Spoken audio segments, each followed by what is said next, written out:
Урматтуу кыргызстандыктар, кирип келаткан жаңы жылыңыздар менен куттуктайм. Жана чоң ийгиликтер болсун жаңы жылда, жакшы ден соолуктар болсун, көп жетишкендиктер болсун.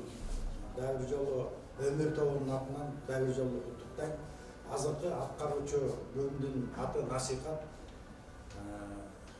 Бул күү болсо өзүмдүн чоң атамдын күүсү, Насыйкаттын бир варианты.